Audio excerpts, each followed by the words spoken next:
Well, good morning, everyone. Let me welcome all of you to the Carnegie Endowment for International Peace. I'm Ashley Tellis. I'm a senior fellow here at the endowment, and I work on issues of Asian security with a particular interest in India. I'm particularly delighted to welcome today two colleagues and scholars of Asia. Jonathan Ward, who has just completed a very interesting dissertation on Sino-Indian relations, and Jeff Smith, who is now a research fellow at the Heritage Foundation and until very recently ran the Asia program at the American Foreign Policy Council. I'll just say a few words about Jonathan and the book, and then I'll come back to Jeff. Jonathan's dissertation is a very interesting dissertation because it does something that is usually hard to do when talking about China. He spent quite a bit of time mining the Chinese archives, getting materials that are usually hard to lay one's hands on, not only in the Chinese case, but broadly when thinking about Sino-Indian issues. So the dissertation is interesting because it gives you a perspective from the other side of the hill. It's also interesting for another reason, because Sino-Indian relations today are once again in the forefront of our consciousness when we think of South Asia. For the longest time, when we thought about South Asia, it was dominated by India and Pakistan. And today, after the most recent crisis in Doklam, the challenges posed by China and India to each other are once again at the forefront of our thinking. And so I thought it was a particularly opportune moment to invite Jonathan to give us a sense of what his research uncovered. And what he's going to do in the 20 or 25 minutes that he speaks is to provide a tour de horizon of how Sino-Indian relations have evolved in the post-1947 period. And he will end up with trying to shed some light on what that means for current crises and current challenges between the two countries. After that, I've asked Jeff Smith to offer a few words, not as a formal commentary on the paper, but to sort of give us his perspective on how he sees China-India relations today and the relationship going forward. Jeff is the author of actually an excellent book on China-India competition. It's a book that was published about 3 years ago, if I remember correctly. And I think it's really the state of the art, because Jeff spent an enormous amount of time not just reading the literature, which of course all people who write books generally tend to do, but visiting the region and actually talking to policymakers and specialists on both sides.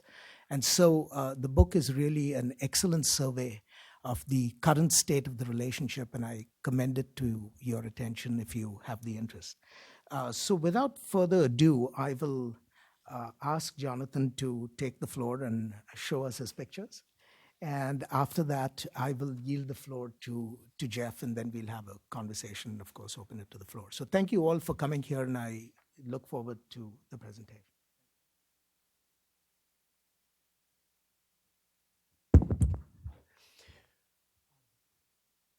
First, let me see, can you hear me? First of all, thank you all very much for being here, for taking time out of your day, for your attention to this very interesting subject, really. What we're going to do essentially is walk you through, in a sense, the origin of China-India relations as modern nations. So the China-India border war is something that we refer to frequently. It's almost always a footnote in the discussion of China-India relations today. It's sort of an explanatory piece of why things might be the way they are. But it actually turns out that it's very, to some extent misunderstood.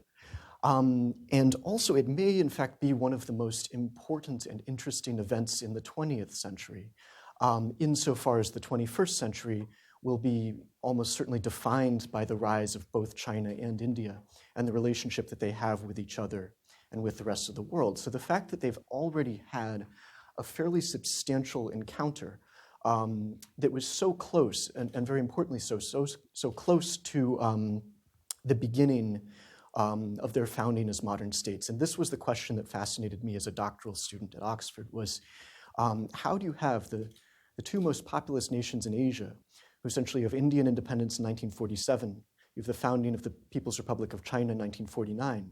And just over a decade later, the two nations go to war in the Himalayas. Why does this happen? So the Indian side, I think, was relatively well understood. I mean, there'd been a number of documents had been sort of shared over the decades, but the Chinese side was not. And for a very brief period, there were archives that were open in Beijing that really shed a great deal of light on Chinese perspectives during the rise and fall of China-India relations. And I say rise and fall because, as we'll see, it wasn't just a border war. The two began their journey essentially with a call to brotherhood. As Nehru said, we have been brothers for 1,000 years. The two nations have had an ancient history of friendship.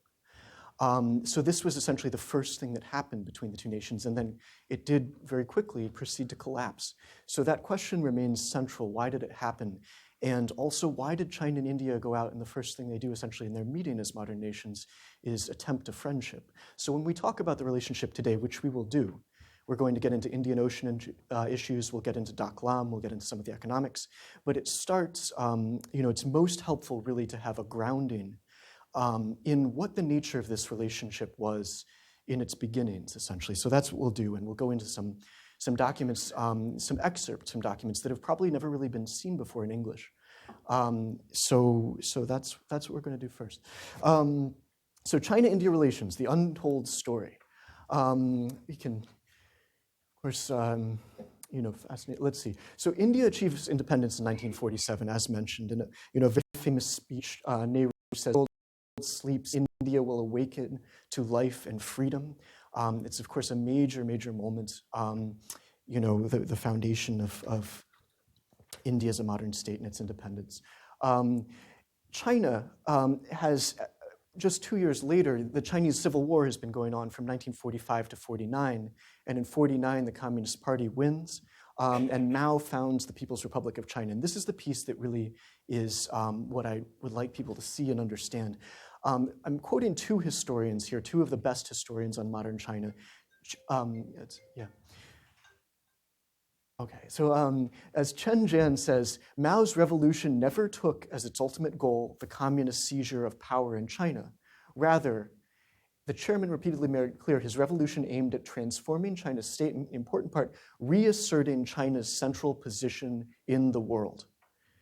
So reasserting China's central position in the world. For those of us that think about China today, Xi Jinping, Fuqing Zuguo, sort of the Zhongguomeng and the Chinese dream and the restoration of the Chinese nation, people might think it's sort of new. It's not. It's not at all. It starts at the beginning. Mao himself thought of himself as an heir to Sun Yat-sen. So this is a really long-term project for China. And then Cheng Zhai says, Mao aimed at transforming not only the old China, but also the old world order. Just as the old international order had helped cause China's suffering and humiliation, so too would the creation of a new order contribute to the rebirth of a strong and prosperous China. So the reason I'm foregrounding this is because one of the most important things to understand about the China-India border war is it wasn't exactly about the border, at least from the Chinese perspective. It was not exactly about the border. If anything, it was India's collision with the project of the restoration of China. And that's what we will get into. So the Chinese people have stood up, is what Mao says very famously. Now, what I learned from the documents was, of course, this is the Cold War. So, China's dealing with the United States, with the USSR. The USSR is an ally. America is an enemy. And then India really is the third major country. This is something that's not really part of the historical literature, but India is the third major piece. And in order to navigate the world, in order to sort of affect the next steps in this restoration of China, they're dealing not only with the Cold War world, but with decolonization. So all the European empires are rolling back across the earth. And India and China both see essentially the position they can take as leaders in this decolonization. So one of the first things that happens is they decide that we'll have a friendship. So as Zhou Enlai says in New Delhi, the traditional friendship between the Chinese and Indian people will develop. We will build our own great ancestral lands. So again, that sense of shared sort of deep history. We will value friendship because friendship creates power. The other thing that India didn't quite understand was China intended to use the decolonizing nations against the United States, and specifically against the US sort of containment strategy, which existed in the 1950s. Nehru says, we in India have had 2,000 years of friendship with China. China has taken a new shape and a new form. We endeavor to maintain friendly relations with this great neighbor of ours, for the peace of Asia depends upon those relations. So really, China had several intentions. One was a fear of Indian interactions with the United States and with the West. Another was sort of wanting Indian help with the decolonizing world. It was also worried about India's presence in Tibet and the Himalayas, and we'll get into that. And then it was, so that's a fair amount of it. And then India essentially was concerned about further wars in Asia because the Korean War had just happened. And India did not want these sorts of things to happen again. They were concerned about wars, especially between China and the United States. So the idea was, if we essentially start introducing China around to other Asian nations, we can, in a sense, mitigate the confrontational side to China that had happened thus far. Responsible stakeholder kind of idea. And then for Indian leadership in the decolonized world, Nehru really believed that a partnership with China was essential to achieving this. They set up the 5 principles of peaceful coexistence, which are used today by the Chinese. It's even been referred to a few times during the Doklam standoff, so mutual respect for territorial integrity and sovereignty, non-aggression, non-interference, etc.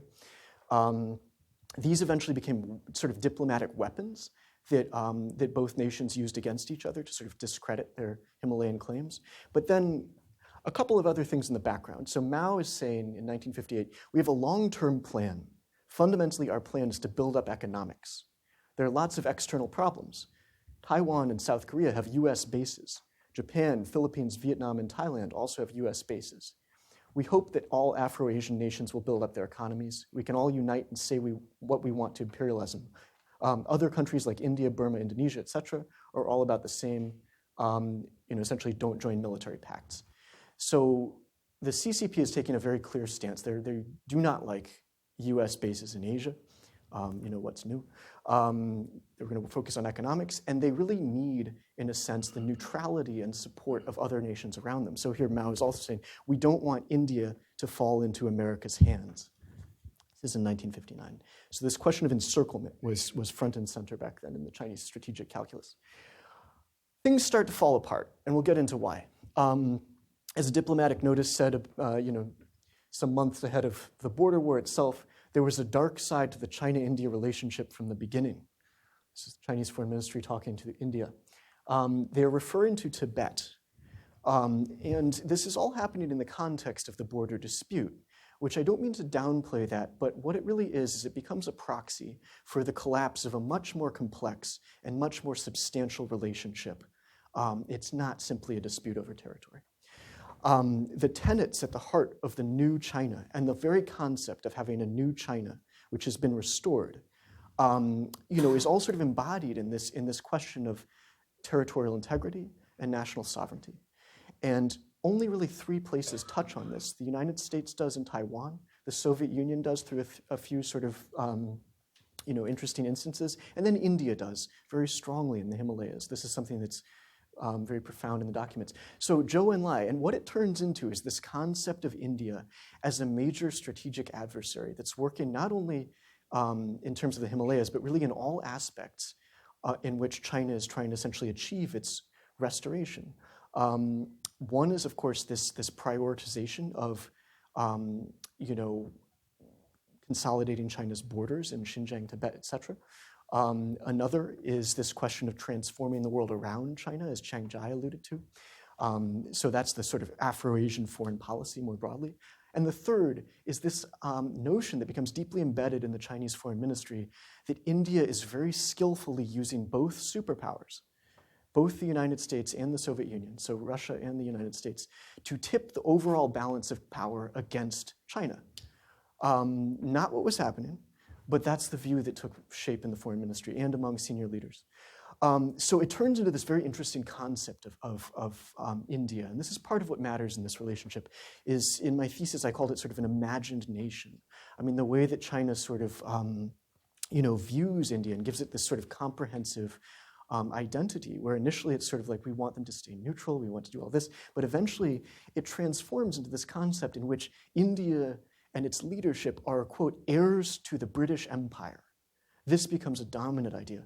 So the root of the conflict, the root of the China-India border conflict, according to Zhou Enlai, China's first foreign minister and then the premier, who is essentially responsible for the construction of China-India relations, very important figure in Chinese diplomacy. The root of the conflict is that India wants to take up the mantle of British imperialism, not the border. And this quote, I think, is very important. Since the founding of the People's Republic of China, the Chinese government has put special emphasis on friendship with India. Moreover, it has tirelessly persevered in its efforts to safeguard and consolidate this kind of friendship. However, regardless of anything, this is the important bit, the liberated new China cannot permit itself to be pushed back once again to the position of suffering that was the old China. So again, this concept of the new China versus the old China. This is something that we're all going to hear a lot in different words in our lifetimes. It takes the form, I think, of the Chinese dream, the rejuvenation of the Chinese nation, this idea that China has come to this place where it's repudiated what's called the Bainian Guoche, the 100 years of national humiliation, and is now stood up or will restore itself. 2049 will become a moderately prosperous, et cetera. All of these ideas that have been there since the beginning. And India essentially had a collision with this restoration. We'll skip some of the other bits to get further.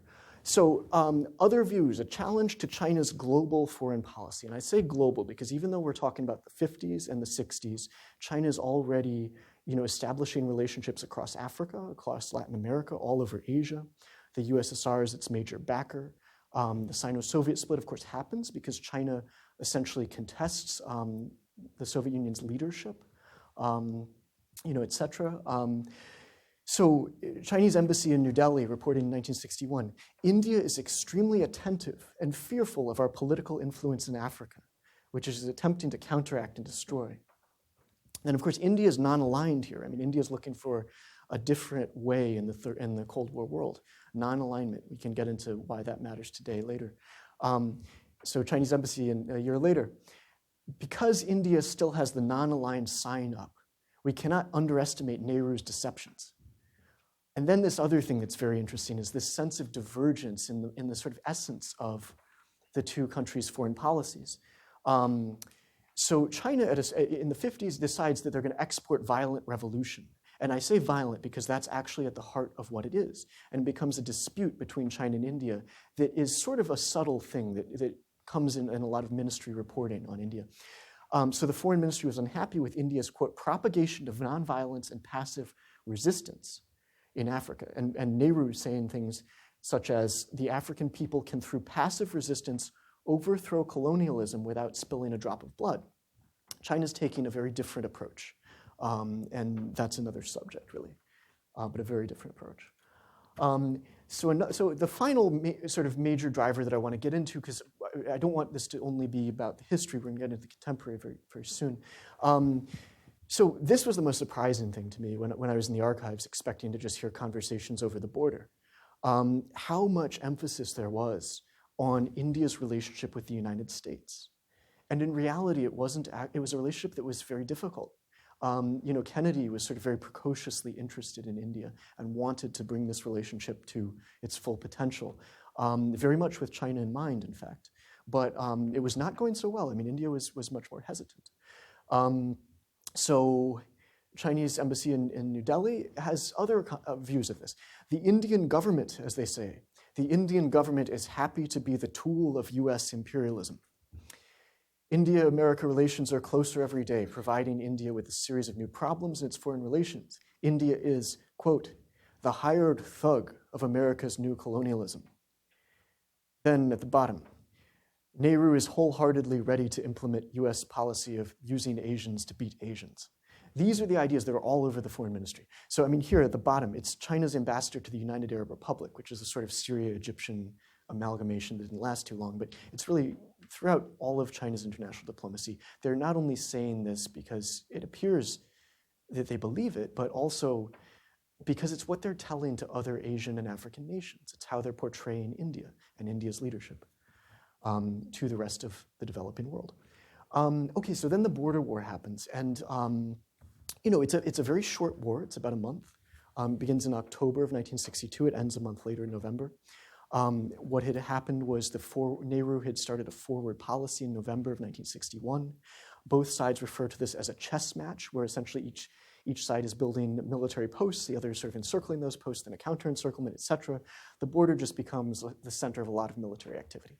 Nehru has basically decided, I can't let the Chinese just start building, interestingly enough, a road and then military installations. I've got to start doing this too. And then China at a certain point decides it's time for military operations. They push all of the Indian posts back to, out of the disputed territories, which are in red, and then they withdraw to the line of actual control. So China controls the Western territory, India controls the Eastern territory. That's the situation we're still in today. Both are disputed. We'll leave that for now. So Liu Shaoqi, who was Mao's successor, he was the number 2, essentially, in the Chinese Communist Party, says, whether or not this lesson that we taught Nehru was enough is still a question. Maybe there will need to be a second or a third lesson. I think in this sense, he's actually speaking in a very near-term way. It's not meant to be, in the 21st century, but nonetheless, because these sorts of things are coming up, during the Doklam crisis in the press in China. Here it is in their own words. And this is a private conversation. This is not to India. China and India today, it's time to transition. So that's a bit of what happened. And the reason for putting that together is just to give you a little more of a sort of sense of the nature. As my supervisor asked me, he said, go and figure out what is the nature of this event? Why did this happen? Why did these countries come together in this way that was a clash? So to have some sense of that, and there's much, much more to it, but that's brief. And now we'll transition to issues today. So the Himalayas are such a fascinating subject. One of the things that I've been saying in some of my writings now is that China-India relations is really migrating to the maritime world. As China becomes the world's most trading nation, surpassing the United States in terms of total inbound and outbound trade. It's obviously dependent on the world's waterways in a way that it certainly wasn't back then. India also is dependent on the world's seas for 90% of its trade. So to a certain extent, the story of China-India relations today is very much maritime. And yet the Himalayas loom large. And Doklam, I think, reminds us of that, so we'll get into that. But I want to talk to you very briefly about China's strategic geography, because this is, I think, to some extent, a very solid ways to look at how China makes its plans. Over here, you've got, what is it? It's a gravity distribution map from the University of Leicester, which basically allows you to see, it's sort of like a topography, but it shows you how high the Himalayas really are. That really is the high ground in Asia. It's completely different from the rest of Asia. So China made it a serious priority to control the Tibetan Plateau. I was wondering that during my PhD. It was, why do they need this so badly? What is it that makes it so important to them? Something interesting, in the Qing dynasty, so 100 years ago, a Qing dynasty official was saying, Tibet is the hand that protects the face. It's the hand that protects the face of China. And look at it, it's sort of clear. Then Chiang Kai-shek, who was the leader of the Kuomintang party that founded the Republic of China, was defeated in the Civil War. He says in China's Destiny, there are no natural frontiers in the areas of the Yellow, Huai, Yangtze, and Han rivers, where a strong defense line can be prepared. Therefore, Formosa, which is Taiwan, the Pescadores, which are near Taiwan, the 4 northeastern provinces, Manchuria, Inner and Outer Mongolia, Xinjiang, and Tibet, are each a fortress essential for the nation's defense and security. The separation of any one of these regions from the rest of the country means the disruption of our national defenses. So this was a priority back then, the way that the South China Sea is a priority now. And I think they're actually very similar. So when China talks about blue national soil, I think of Tibet. So moving to the maritime domain. Here, just to show you the Malacca Dilemma. This is something that Hu Jintao termed, essentially, you've got about 80% of China's energy imports must transit the 2-mile-wide Straits of Malacca, which I'll use the little thing, right here. So you're going through the Straits of Malacca in order to get to China. That's energy supplies coming out of Hormuz. It's also trade, so not just energy. I mean, all the world's sort of maritime trade with Europe.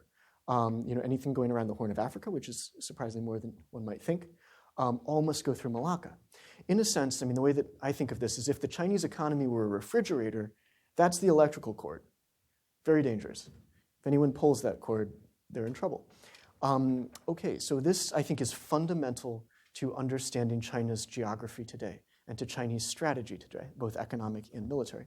Now, the blue line down here is from Ensuring Secure Seas, which is the Indian Navy's most recent sort of maritime strategy document. It came out, I believe, at the beginning of 2016. This is what India calls its primary area of interest, right? So from the Cape of Good Hope up essentially to Indonesia, to the right over there. So that's what India considers the primary area of interest, and the secondary interest includes the Western Pacific. So again, you have an overlapping strategic geography that includes vital interests that is playing out in the maritime domain. And the Himalayas, I think, have been on ice for a while, no pun intended. But I think they're back in the game, and that's something we can talk about later. So China is focused on building up a blue water navy and preparing for far seas operations. This is something that's well worth discussing in depth, but we'll just touch on it here, and that's the Liaoning. This is a graph from Jim Fennell and Scott Cheney-Pieners, which appeared in Chinese Naval Shipbuilding, which shows what they call the maximal scenario, but many other scenarios are relatively similar. I mean, it's not a large sort of step. And the idea was, is China going to have a 500-ship navy by 2030, as in a navy that's larger than the United States? Quantitatively, not necessarily qualitatively, but quantitatively, perhaps. India, meanwhile, is looking to build a 200-ship navy by 2027, so also focused on naval power, but working with the help of the United States. There's a joint working group on carrier technology. It may be that Indian carriers have Catobar technology, which would be, it would be very unique, possibly with electromagnetic assisted launch. All of these discussions are in public sphere. So very interesting emphasis on naval power. But the disputed border, of course, remains an important source of tension in a sense. I mean, it is a fact. It exists. It's still disputed. It's still a line of actual control that we've known since back when this all started. Western sector, Eastern. We can zoom in on that later if necessary. Doklam, which happened this summer, I think is something we should probably get into in questions and answers, but and in our discussion. But this, people think of it as more substantial than any recent border standoff. I think that is. I would say that does seem interesting and convincing, partly because India, of course, is sort of acting allegedly on, the behalf of Bhutan, which is completely different from, dealing with China on its own. There is, of course, a treaty in effect that provides for mutual security, cooperation, and defense. And then the question of road building, I think, is a little bit interesting because what really led to the question of the China-India border in China-India relations was a road that was being built in 1957 that the Indian side discovered up in the western sector. And that's when India began to care about the maps in a more substantial way and to care about the Chinese sort of, realize essentially that there was a dispute. I mean, that's when it really came into the relationship. So I think road building, to me, remains an interesting issue. And that's, of course, what triggered Doklam. Why is not known. We don't necessarily know that, why China chose to do this or accidentally did it or what have you. But part of the question was whether or not it affects the military balance on a tactical level in the Chumbi Valley, which is this bit, where Sikkim is. And the important bit there is, if everybody can see up here, where Nepal, Bangladesh, Bhutan meet, is what's called the Siliguri Gap. So I believe it's about 14 miles across, and it's also known as the chicken's neck because the concern. And you imagine a war with China in 1962. They went through all this area, and showed an overwhelming ability to use force in the eastern sector. The concern would be would in the event of conflict, would it be possible for an adversary to detach the whole of eastern India? Assam by cutting off that 14-mile gap. So that's part of why the Chumbi Valley matters. This is a little bit more of a zoom on the actual disputed bit. We can get into that. I want to turn to economics now, just so we get into the macro. One of the important things, I mean, we all essentially know the story. I mean, we're all beginning to live within the world in which China is a major economic power, and to a certain extent become conscious of China as a major military power and even ideological power. I think that's happening too, in subtle ways. But Chinese growth, of course, is diminishing. I mean, the growth rate is dropping for various reasons. India's is rising. So India has essentially in 2015 outpaced Chinese growth for the first time, aside from little bits here and there. It's a much later story. I mean, China really begins with the reforms in 1978 with Deng Xiaoping. India begins around 1991 is when real reform started to happen. China's share of global GDP is significantly higher. It's the second largest in the world. It's only about 60% of the United States, despite what people tell you in real terms, which I think are the right terms to think about. But India is about where China was 10 years ago. So 10 years ago, China was a $2.5 trillion economy. Today, it is an $11 trillion economy, and the US is 18. Today, India is a $2.5 trillion economy with a rising growth rate. So one of the obvious and important questions is, when does India become essentially the third major economy in the world? This is really a very interesting subject on its own, and something that I think we'll all want to pay attention to. But it's happening. I mean, it's starting. It will outpace Britain at post-Brexit exchange rates. Some measurements it did outpace Britain already. But the Indian growth story is really starting now. And then the youth bulge and demographics. I mean, you can't talk about China and India without a little bit of demographics. So India will have a youth bulge in its workforce all the way through 2035 and possibly beyond, whereas China's is already ending. So the question that economists sometimes raise is, will China get rich before it gets old? Another interesting debate. But India is going to stay young for quite a long time. And that matters for a variety of reasons, which you can discuss. So anyway, that's it. I mean, that's sort of the overview of some of the history to ground it, some of the current strategic issues, a bit of the economics to sort of set the table for further discussion. And I'll leave it with a little bio in case, just for reference, some of my own activities, and then how to contact me in case of interest. And that's it. So thank you very much for your time. Thank you. All right. Jeff, do you want to speak from the... It's up to you.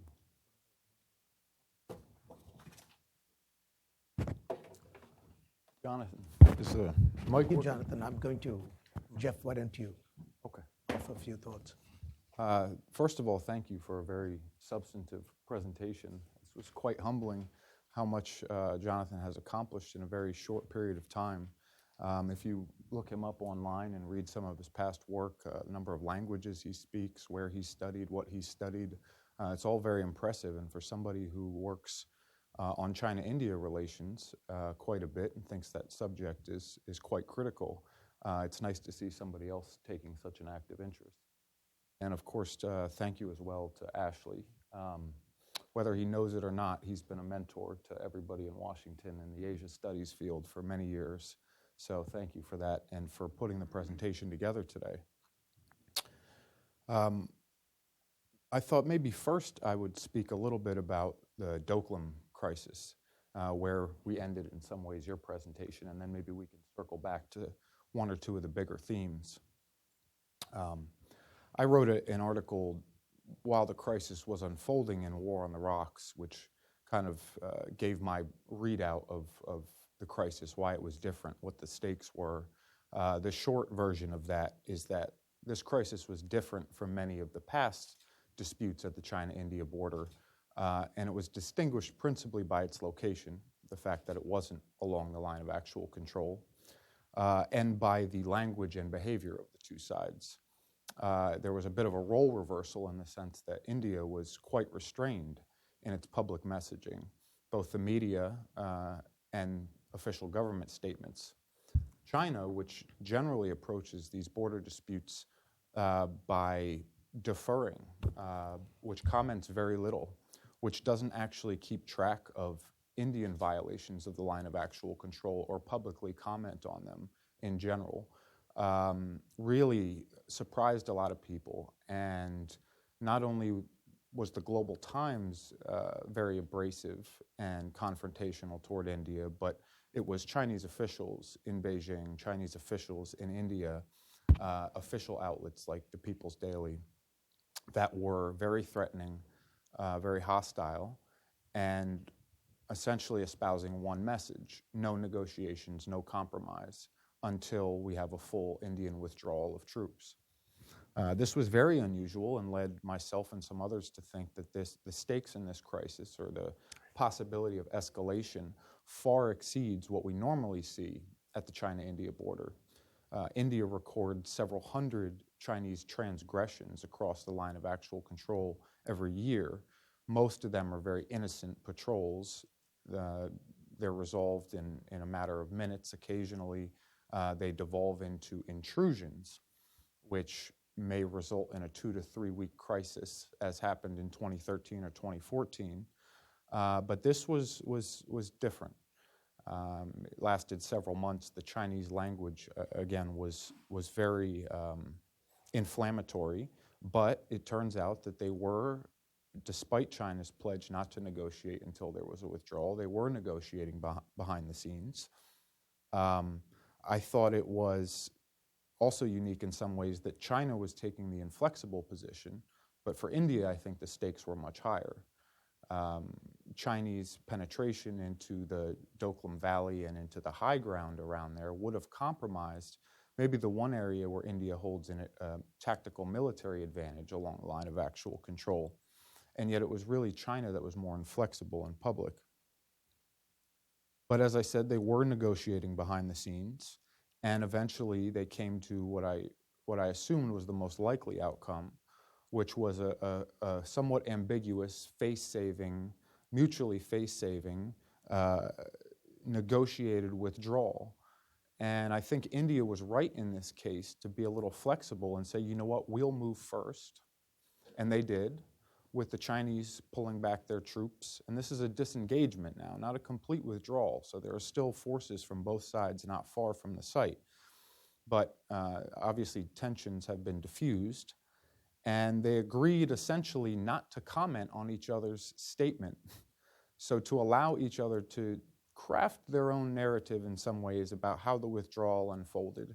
And I think India's flexibility in this regard and its decision not to ratchet up the tensions and rhetoric in public, even though they held an advantage on the ground and frankly could have waited out the Chinese for much longer, or sought to play up the fact that they had embarrassed the Chinese or they had prevented China from taking any ground or had prevented Chinese coercion. I think the fact that they did not take that track was the right move. The other factor I think that was interesting in the timing of the negotiated settlement is I think the BRICS Summit did not produce the settlement, but may have accelerated it. I don't think President Xi wanted to see Prime Minister Modi not attend a BRICS Summit in China. The symbolism, the institution itself, I think, are very important for China. So in some ways, that may have helped push both sides toward a settlement more quickly. There's been a lot of commentary in the aftermath that India registered a great victory, had showed the Southeast Asian states how to successfully resist Chinese coercion. I do, in many ways, think that India played this correctly and gained advantage in how the outcome unfolded, but I've returned frequently to the question of what China's objectives were precisely, and I think one of the more convincing arguments is that over the longer term, China is trying to peel Bhutan away from India, create discord in Bhutan-India relations, convince Bhutan that it needs to establish diplomatic relations with China, that there will be economic benefits to doing so, and also that it should cede the Doklam Plateau to China and end this border dispute, and in return will receive great material and territorial benefits elsewhere. And the readout, how Bhutan has seen this crisis during and in the aftermath, our information is very limited. The Bhutanese have been very coy. Their public statements on the issue have been very terse. Reporters who have tried to go to Bhutan to interview officials or the general public have not turned up much useful information. Everyone seems very tight-lipped. We're left with the general sense that Bhutan was uncomfortable with the way this unfolded, that it would have preferred India not have to come in and prevent Chinese troops from road building. There's a sense that maybe they are looking a little more favorably upon establishing diplomatic relations with China at some point, on finding a settlement to their territorial dispute, which is multifaceted, but also that they still want to maintain good relations with India, kind of this stuck in the middle, uncomfortable position. But we're not really sure because they've been so tight-lipped about it. I would note their statement during the crisis in June 29th was more critical of China. It said the construction of the Chinese road inside Bhutanese territory is a direct violation of previous agreements. Their final statement after the crisis was resolved was quite vanilla. Bhutan welcomes the disengagement by the two sides at the face-off site. Not China has left Bhutanese territory, thank you India for evicting them. It simply noted the reality that the two sides had disengaged. A few notable things happened in the aftermath. The Indian press recently reported that Chinese transgressions over the past year across the line of actual control, relatively innocent, short transgressions, are up significantly this year, on track for over 500 in 2017. Generally, they've been 200, 300, 400, had been back down to 300 or 200 over the last 2 years. So that may be a space worth watching. There was a particularly intense standoff at Pangong Lake in Ladakh, in Kashmir. It's very rare that a confrontation between Chinese and Indian border patrols results in violence. In fact, there hasn't been a deadly exchange across the border since 1967. But even scuffles and fistfights are fairly uncommon. And there's video of the India-China confrontation in Pangong Lake a month ago, in which the two sides really engaged in a pretty good brawl and a lot of stone throwing, and it wasn't a good sign in an area where these two sides come into close contact quite frequently. Fortunately, it did not devolve into anything worse. The other interesting thing was at the BRICS Summit, China seemed to offer India a major concession by including language very critical of Pakistani-based terrorist groups in the readout. This actually wasn't the first time that language had been included. Also last year at the Heart of Asia conference, China conceded to including language critical of Pakistan. But I think that was viewed in India and elsewhere as somewhat of a concession to Delhi, and maybe somewhat of a surprising one. The last comment on Doklam I'll make is Madhav Nalapat, who's an Indian analyst, has argued that the crisis started from a decision made by a four-star officer in the PLA that had not consulted with Beijing beforehand, that did not understand the sensitivities involved. It's impossible for me to know whether that's true or not, but it continues to feed this discussion about the degree to which the PLA may be responsible for certain behavior or provocations and how much of it is coordinated from Beijing.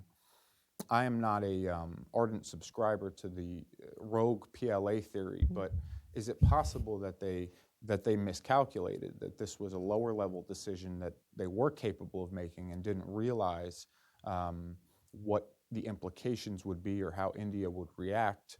That to me is believable. It's also notable that one of the very senior officers on the Central Military Commission, who is not of retirement age, was quietly ousted in July and has not been invited to the party Congress, which further feeds some of this discussion.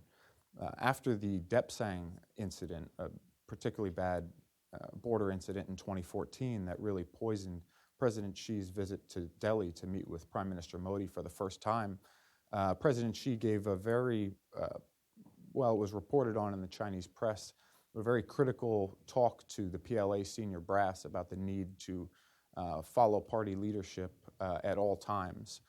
Again, this is a speech he may have given otherwise. That's been a central theme of his anyway, but it's, I guess, further fueling the discussion. To get back to one of the themes covered in Jonathan's presentation, I thought it was very interesting that I believe one of the cases you're making is that the border war, the 1962 border war, the causes for that were much beyond what was happening at the line of actual control. And I think there's been a general understanding that for the Chinese, Tibet has been a central factor and a central concern with India, a driving motivation, the flight of the Dalai Lama in 1959. But one of the points you touched on was that it was actually also a fear of Indian interactions with the US. And that point, I think, has been less explored in China's motivation for the 1962 border war. And I think that theme still, in many ways, colors China-India relations today. And is something that, and is a dynamic that we don't properly understand, in part because the Chinese don't like to admit that US-India relations bother them. India is not a peer of China's, so why would we care if it's talking to the United States? The last thing I'll say on that is when we look at the recent spike in tensions in China-India relations, or the growth in tensions over the past decade, we tend to look back and say, well, since 2008, China has grown more assertive on multiple foreign policy fronts, whether it's in the South China Sea or the East China Sea or with India. And I think to some degree that's true. But if you look at when China-India relations lost some of the positive momentum that had been built up in the 1980s, 1990s, and early 2000s, it was actually in 2007 when the Chinese began signaling that an agreement that had been reached in 2005 that was providing some momentum to, providing some hope that they would resolve their border dispute. In 2007, they began to signal that provisions in that 2005 agreement, which suggested China might be willing to give up its claims on Tawang in the eastern sector and agree to essentially a status quo border swap, which is something they had been informally putting on the table since 1960. In 2007, they started signaling that wasn't the case, that actually they were going to maintain a harder line claim on Tawang, which is essentially what's preventing the two from resolving the border dispute. It's perhaps noteworthy that the 2007 was 2 years after India and the US signed the US-India nuclear deal and a 10-year defense partnership agreement. 2007 was also the first year that India agreed to do multilateral military exercises, launching a quadrilateral initiative and engaging in uncommon and robust show of naval force with the US, Australia, Japan, and Singapore. I can't connect the dots in Beijing, what was motivating their thinking, but I do know that it has watched the US-India relationship very closely, and in some ways, I think it does feel threatened by the prospect of India and the US forming a strategic partnership. What it can't decide is how it wants to prevent that from happening, whether it wants to induce India with carrots and bring it over to its side, or try and signal to India that it's going to punish it the closer it moves toward the US. The other last point on that is that I think one of the major changes to this dynamic is that in recent years, India has shed some of its reservations about moving closer to the US. That for a long time, there was a concern, yes, a closer partnership with Washington and the West makes sense from a national security perspective, but it costs us in our relationship with China, and China will respond in punitive ways the closer we move to America. And I think that thinking began to evolve in the UPA government from 2004 to 2014, but under the Modi government, in particular since 2016, I think that shift in thinking has crystallized even further, and they believe a closer partnership with the U.S. strengthens their hand with China rather than weakens it.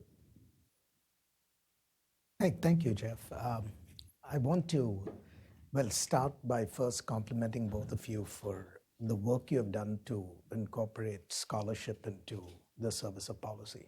I mean, very often we do policy work thinking that the contemporary problems are self-contained, and it's useful to have scholarship to sort of help us think through both the genesis of some of these problems and also their long-term sort of consequences. There are three issues that popped up, I thought, in the course of your presentation and in Jeff's remarks. And if you don't mind, I want to just raise those and get your comments on them. The first point you made, Jonathan, was that the crises, certainly the War of '62, was not about territory per se, even though it had a territorial manifestation.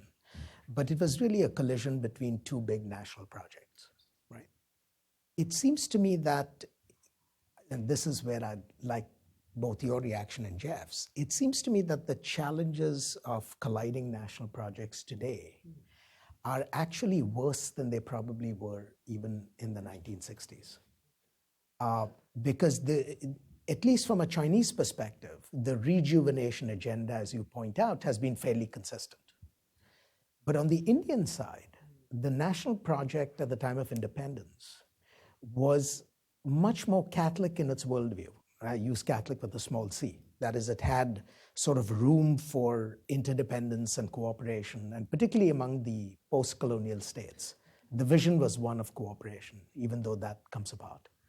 Today, the Indian national project is evolving in the direction of an emphasis on difference, the uniqueness of Indian civilization, and perhaps even shading into a certain muscularity in a way that was not the case when one looks at Indian behavior, right up to 1971. So as you think about the interactions of both China and India, what is your sort of gut instinct about how these two national projects, which now almost seem to be similar in some ways, what is the prognostication for the relationship for these two countries going forward? Sure. On one hand, I think the border war itself was probably, I would say it was probably the most important event in India's modern history other than independence itself.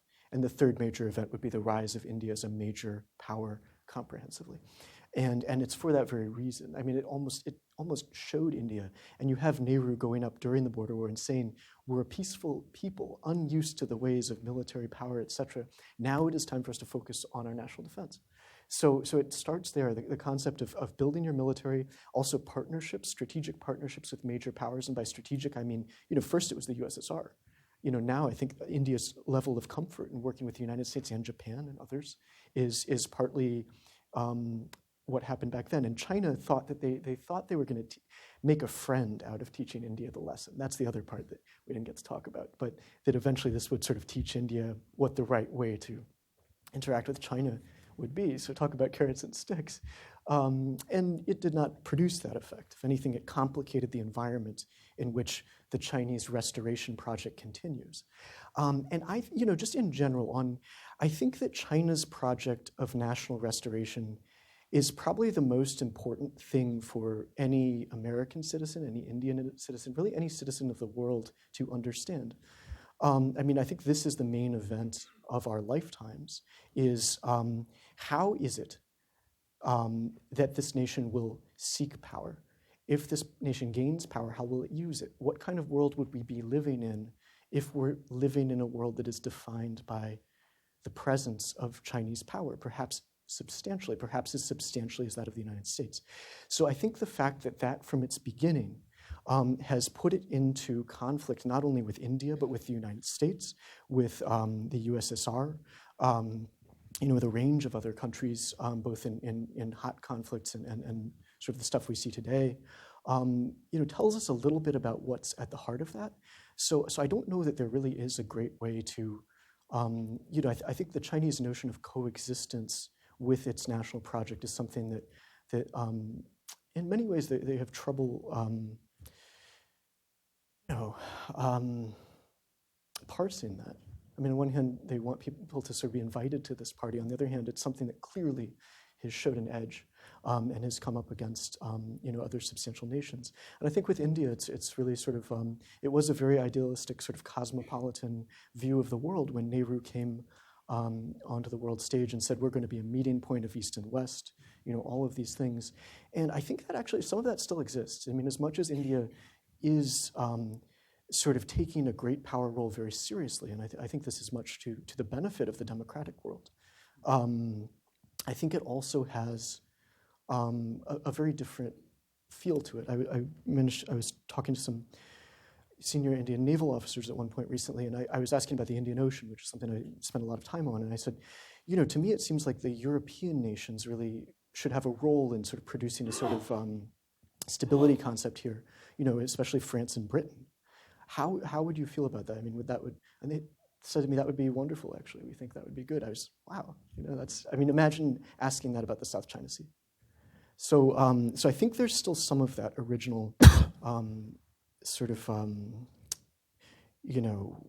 let's bring a number of people together to share in this. And yet, as India undergirds itself as a nation that's very strategically active and taking sort of a hard look at its environment.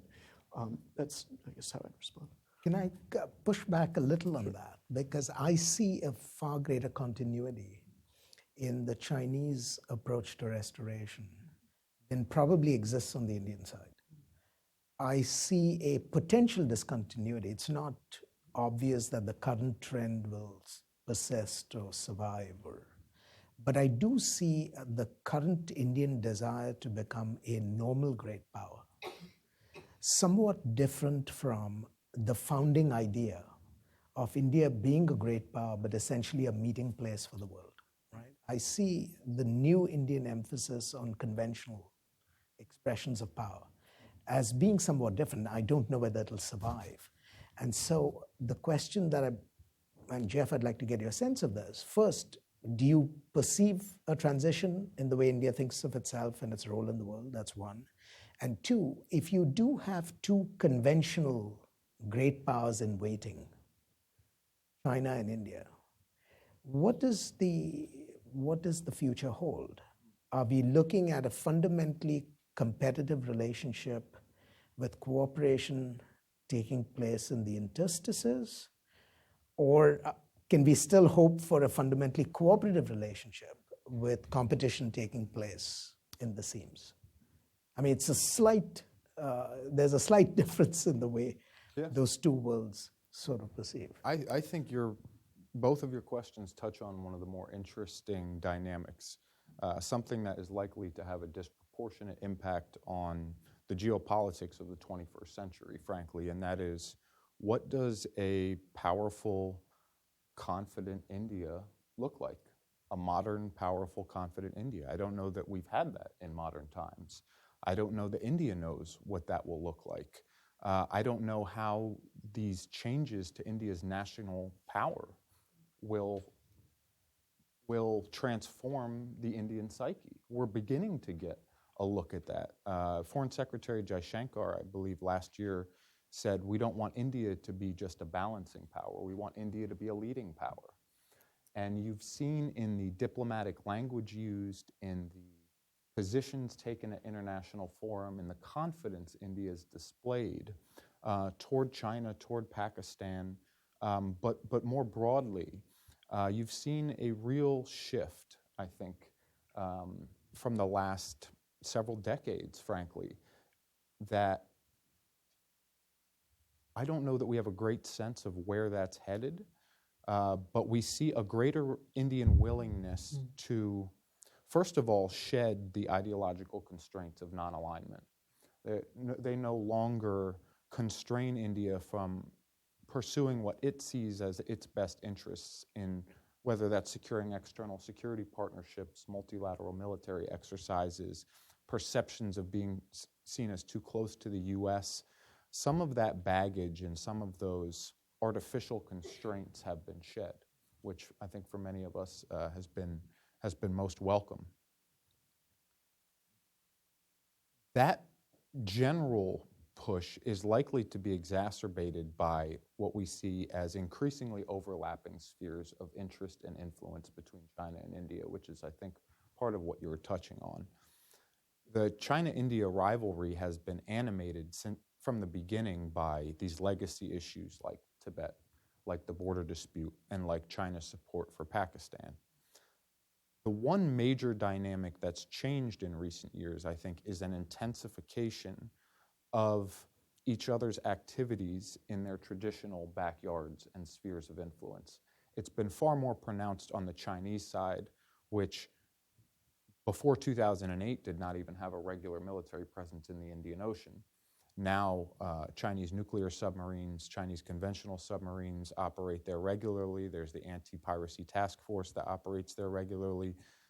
They've been surfacing at Indian Ocean ports.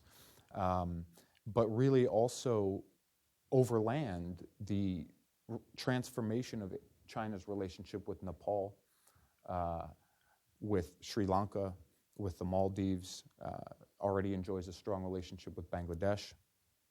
That is a much newer phenomenon, and I think it's revived older Indian concerns about a string of pearls, which when China assumed control of the Gwadar port in Pakistan in 2015, the same year it sold Pakistan 8 submarines, the largest ever defense deal. The same year it announced the $46 billion CPEC project.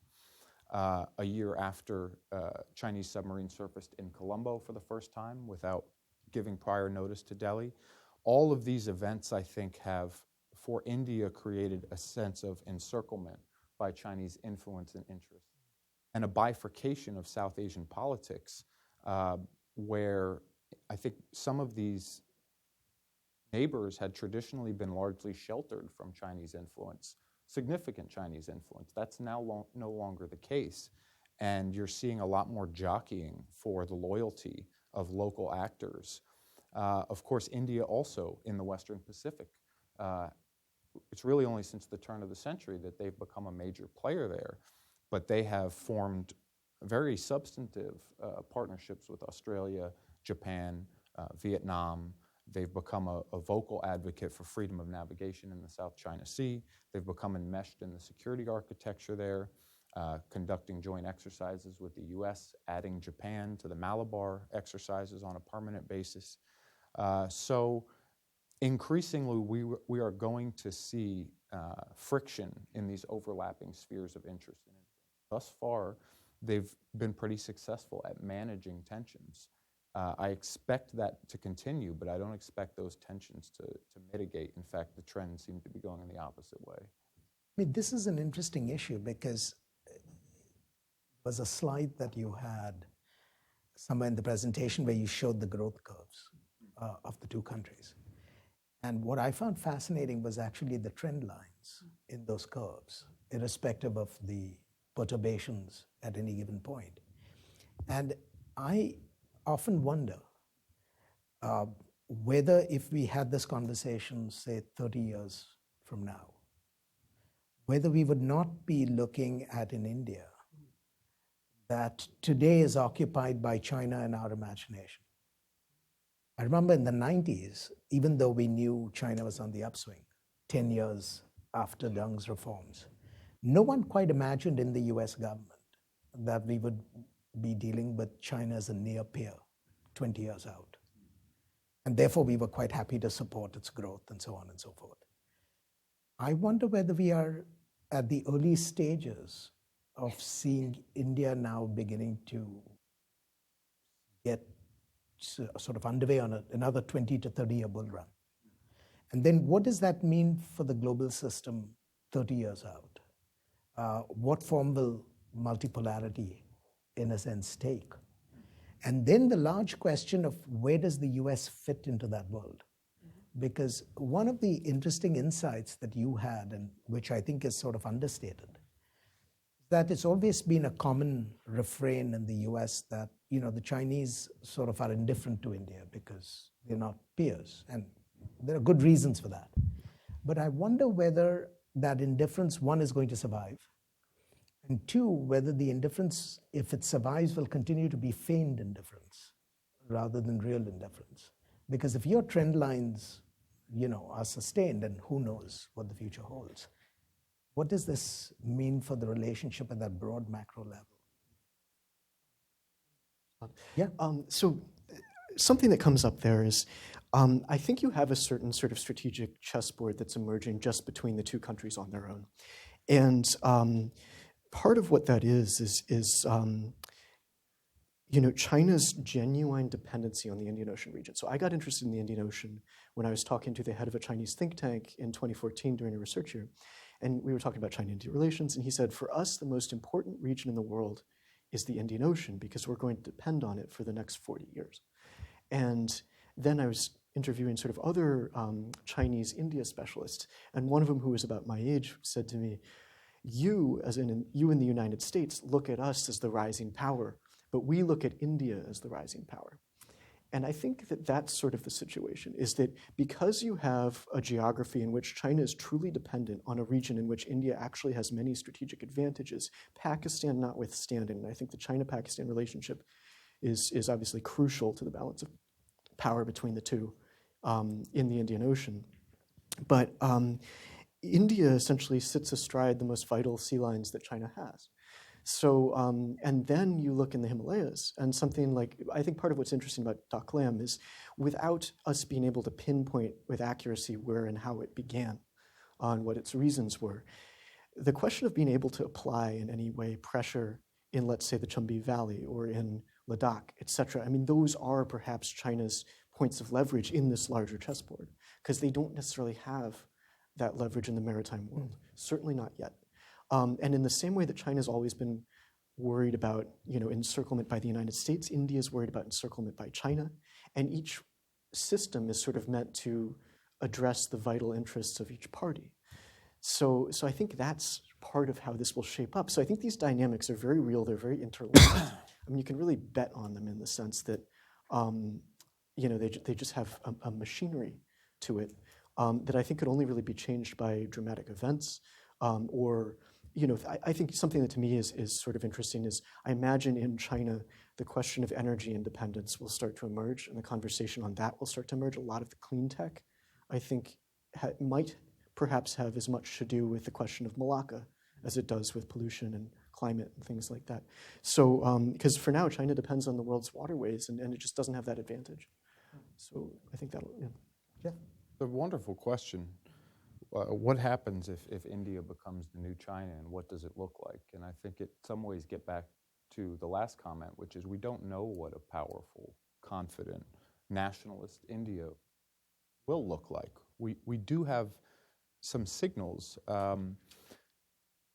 I think to a greater degree than was the case with China in the 1980s or 1990s, most people, most countries to date have viewed India's rise more benevolently. East Asia, Southeast Asia have largely welcomed greater Indian interest, activities, presence as a counterbalance to China's rise. With the exception of some of India's immediate smaller neighbors, almost no one perceives an external security threat from India. I think one of the key differences is that India's rise is not driven by, I believe it was Howard French who called this dual narrative of resentment and restoration. India is not looking to atone for a century of humiliation at the hands of its neighbors, Western powers.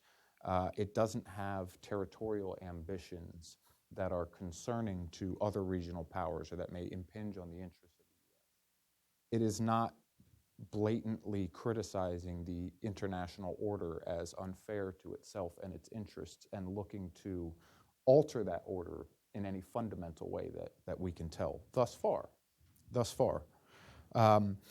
those elements of China's rise that have created friction not only with its immediate neighbors over smaller issues, but on a broader scale with the US, with its larger neighbors, with the international system, are at least not yet present, I think, in India's case.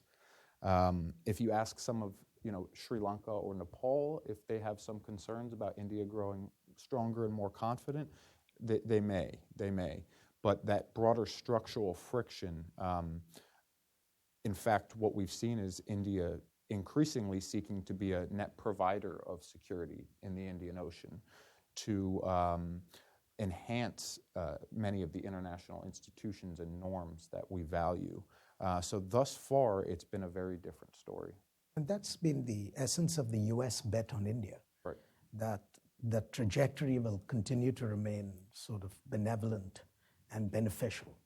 And that's, but only time will tell, right? So I would just say that, our policy towards China for certainly the last 25 years or so has essentially been this idea that as it grows, it would, sort of enter into the international system, which was built in the image of the United States, et cetera. So let's just hasten that along and have it work. And I think these policies were made without a genuine appreciation of where China was really coming from. I mean, how China saw the world, how China saw itself, what China was really looking for, which is much more, demonstrable in its sort of founding principles. Whereas I think with India, we actually have the chance to have that conversation of what will the world look like. I mean, how could the United States and India shape the world together, let's say? I think that's a conversation that was not really part of our policies towards China. It was more an assumption that they would sort of fall into something that worked right for the United States, but in an ignoring of perhaps real desires there. Whereas with India, I think there is something to discuss. And Jeff's point that Indian revisionism is, in a sense, a qualified revisionism, driven more by sort of status insecurities rather than fundamental opposition to the established order, I think becomes. I'm going to open the floor to anyone who may have questions or comments. Just identify yourself and then ask the question as precisely as you can, gentlemen. Vijay Kumar, and I'm retired. My family in India does some business with China. And so my question is, what does economic relationship between India and China, how does it play into the overall relationship?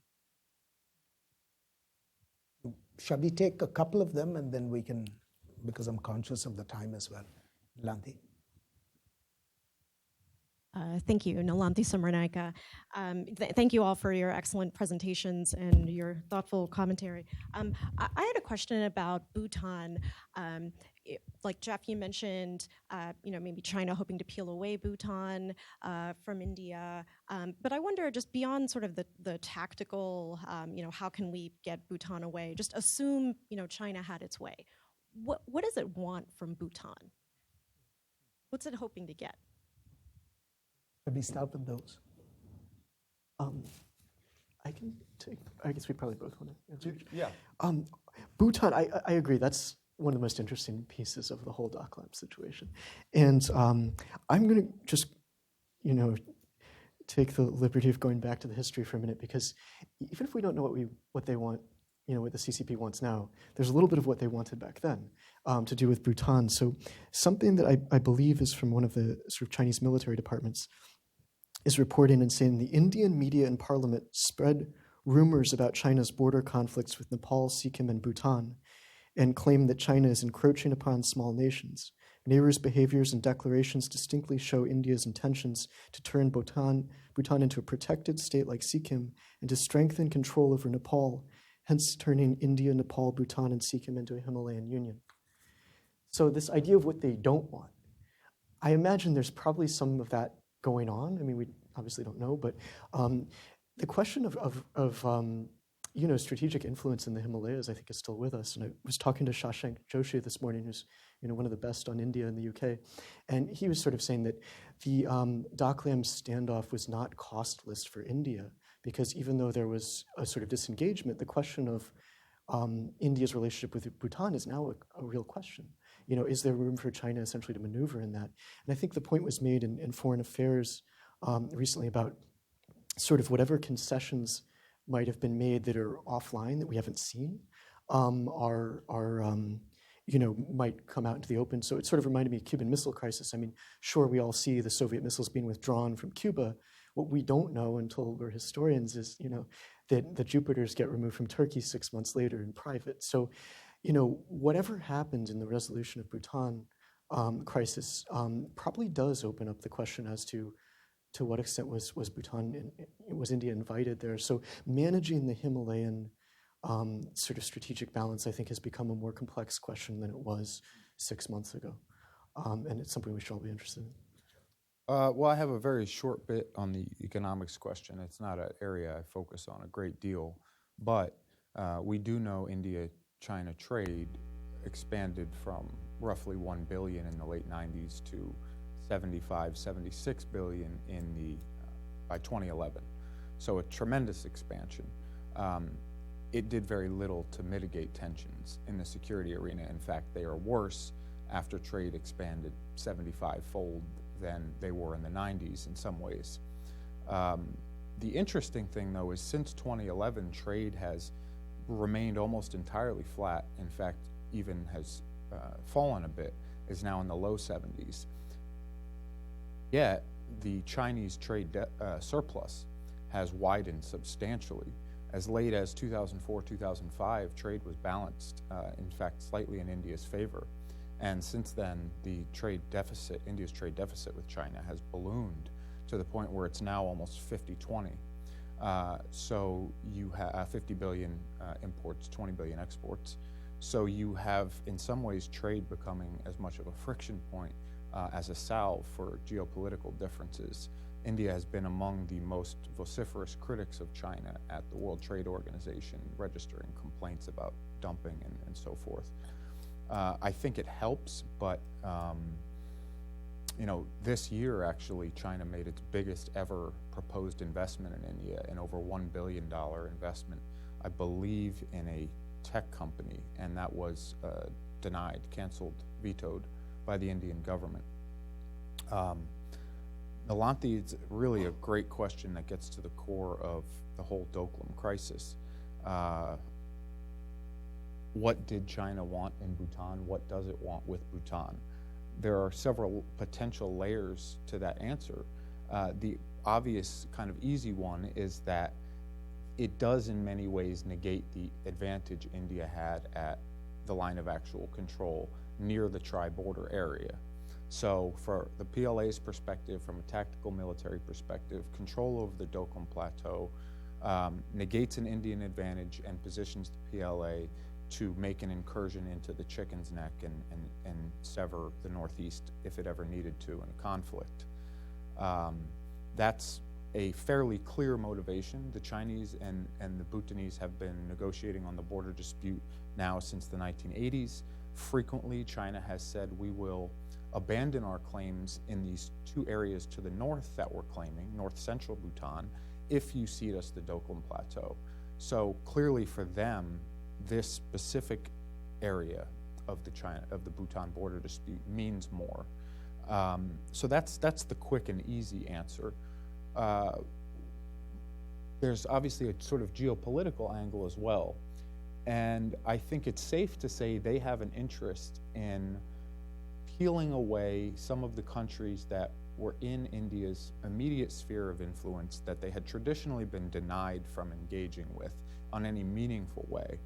They've done so with Nepal, and the benefits there have been more obvious.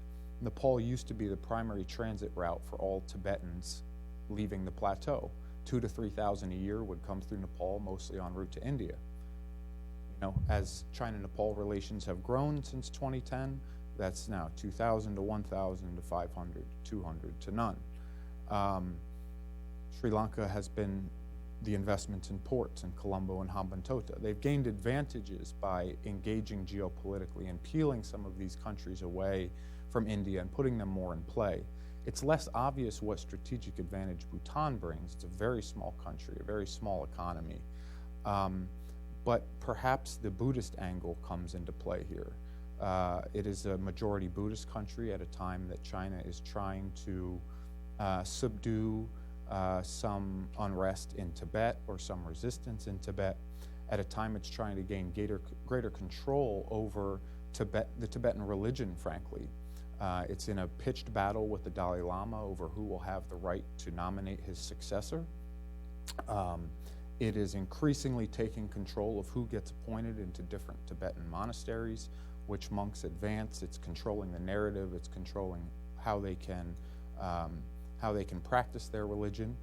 And Bhutan may be a component or an element of that legitimacy, of that. You know, it's interesting to note that the Dalai Lama has never been to Bhutan. They may see a greater relationship with Bhutan as a way to further cement their religious legitimacy and credentials. I'm speculating here, but unfortunately with China's system, that's all we can do sometimes. Paul?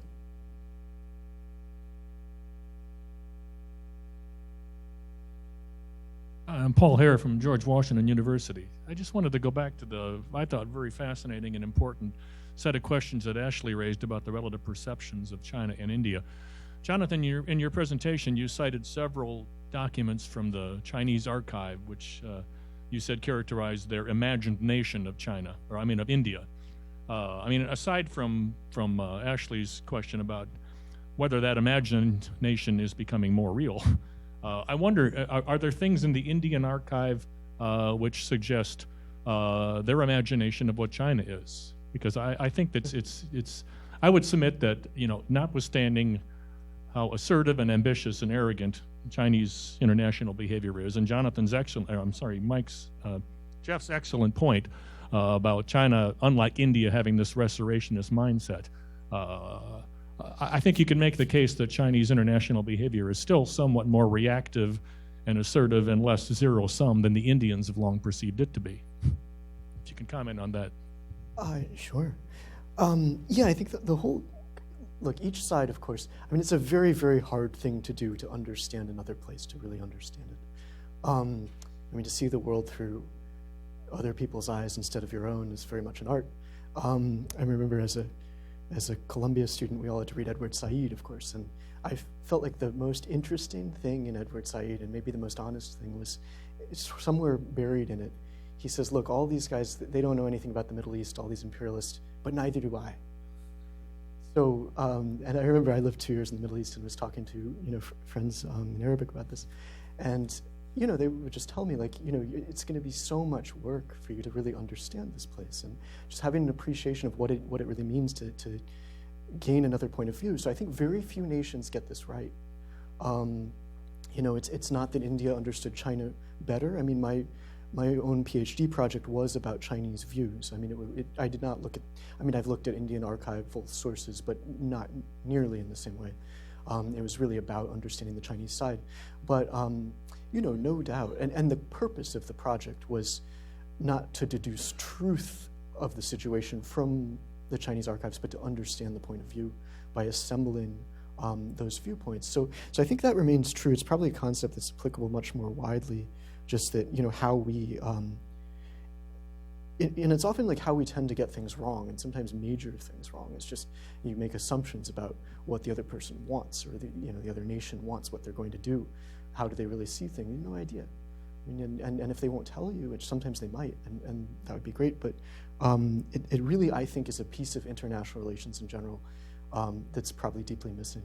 And, you know, it's languages and history and travel and all these things. And, you know, the Chinese Foreign Ministry, this was part of what I had to look into, had this thing about how, you know, they could only, it was a lot of sort of former army officers, they could only leave in pairs at certain points. You know, everybody was, you know, worried about getting picked up by foreign intel, et cetera. So not even with the apparatus with which to learn more. So again, it's not that China gets it wrong, but India has it right. It's that people have a very hard time doing that work, I think.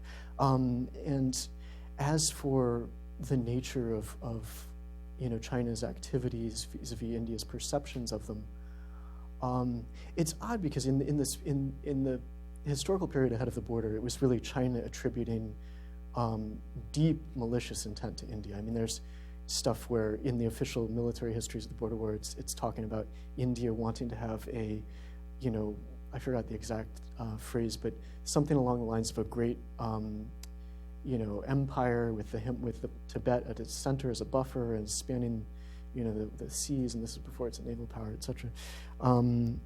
Those sorts of things are there. And was this true from 47 to 55 as well? I mean, the pre-Bandung moment, or yeah, does this because 1955 is really that sort of cusp where, at one level, Sino-Indian relations are at their peak, but under covers, the relationship was coming apart because the Chinese were becoming more and more impressed by Nehru as an instrument of Western imperialism. So what is so the question for me is, was this view in China present at the creation, or was this something that became manifest as the relationship with India started souring? It's a great question. I think part of why I like using that quote that says there's a dark side to the China-India relationship from the quote in Chinese, I translated it several different ways, but sort of from the beginning itself. And they're talking about there's a lot of reference to independence. It's sort of sense independence. India's had these designs, and they're really talking about Tibet and the Himalayas. And then I think the idea sort of takes shape and sort of gains traction in the imagination as Nehru and imperialists, and then Nehru versus the Indian people, and ultimately China. And this is a very Marxist thing because we're back in the Cold War, and Mao has this concept that ultimately the Indian people, and it's something like the vast Indian people is how I would translate it, will sort of ultimately be the ones with whom we'll form a friendship, and that it's only the Indian rulers. So it has all these different sort of permutations. But it's not, the point is not even that it's incorrect, it's just that it's a very interesting way in which this country matters to China. And I think that's part of, in a way, what I'm getting at, and certainly in a sort of historical circle, it's that to look at the founding of China, everybody was doing it for decades really without looking at India. And you can't. It's like India is number 3. It's the 3rd most important country in the entire Chinese worldview. I think that's still true. And there's a lot of ways to talk about that today. But I think there is this question of pure, non-pure, but India matters in these totally vital ways, because it just, in some ways it's simply geographical and it's also historical. But on one hand, back then it was that India could essentially provide access to, there are really 2 major trends in the post-war world.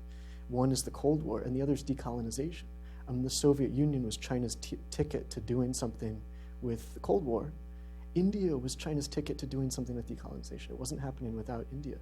And then it was really, so the border war wasn't necessarily produced by India's relationship with the United States. It wasn't necessarily produced by rivalry in the Afro-Asian sphere, but these were the trend lines around which the entire thing was falling apart. Because it was that complex, it was that important, it was that essential to China and China's path in the world at that time. Publish your dissertation. I would like to. I need to find a publisher. Yes. If there's anyone out there. Yeah, thank you. I'm Mark Doklam from the Korea Economic Institute. I'd like to get back to the overlapping spheres question. So China articulates its peripheral policy pretty clearly. It says countries that border China must take Chinese interests into account. Does India have a similar peripheral policy? Is it possible that 2 countries could agree between them which country should pay attention to whom? If you want to. Well, I'm not sure that there's any stated Indian policy about what its neighbors must or must not do, but I think there's a very clear understanding with many of its neighbors about what Indian red lines are and what happens if those red lines are crossed. We had an example with the Rajapaksa administration in Sri Lanka, who really opened up to China after the West and India to some degree closed the door to him during his civil war against the Tamil Tigers in the late 2000s, which really, it's turned quite brutal. And as a result of perceived human rights violations, the West and the US cut off aid. India was in a somewhat difficult position with its own large Tamil population, and Rajapaksa turned to China, and China provided a great deal of economic aid and military supplies. And you saw a steady growth of China's influence in Sri Lanka afterward. The surfacing of the submarine in Colombo in October 2014, the first case of a Chinese submarine appearing at an Indian Ocean port this century without prior notification to India, I think sparked a backlash and prompted a meeting between Prime Minister Modi and Rajapaksa shortly afterward, in which he said, we have an agreement which states we need notification before something like this happens again. A month later, on the way back from its anti-piracy patrol off the Horn of Africa, the submarine again surfaced in Colombo, coinciding with a visit to Sri Lanka by Prime Minister Abe of Japan. I think that crossed a red line for India, and when there was an election held early the next year, Rajapaksa was defeated by a coalition that was brought together with, I think, the help and support of many inside and outside Sri Lanka. As far as I know, India has no stated policy like sort of what you've implied. And in fact, I believe they've been trying to move in the other direction. In the early 1990s, what we now call the Gujral Doctrine, they kind of recognized that the perception of India in its immediate neighborhood was one of an overbearing regional hegemon. And I think they sought to take steps to improve that image, to be a little less overbearing, to be more generous to its immediate neighbors, to avoid having to intervene militarily and politically. I think, in fact, Prime Minister Modi's neighborhood first policy is in some ways the evolution of that doctrine, that he has also made an emphasis on strengthening strategic defense economic relationships with India's immediate neighborhood, prompted in no small part by the growing competition there with China. So I think India wants to get away from the red lines and the no-goes and having to act in a punitive manner. But as the rivalry with China intensifies, I think there's going to be a tension there, not just in Sri Lanka, but in Nepal, in the Maldives, and potentially with Bhutan at some point. I'll take one last round of questions before we break, so if there are any. So you gentlemen here, please.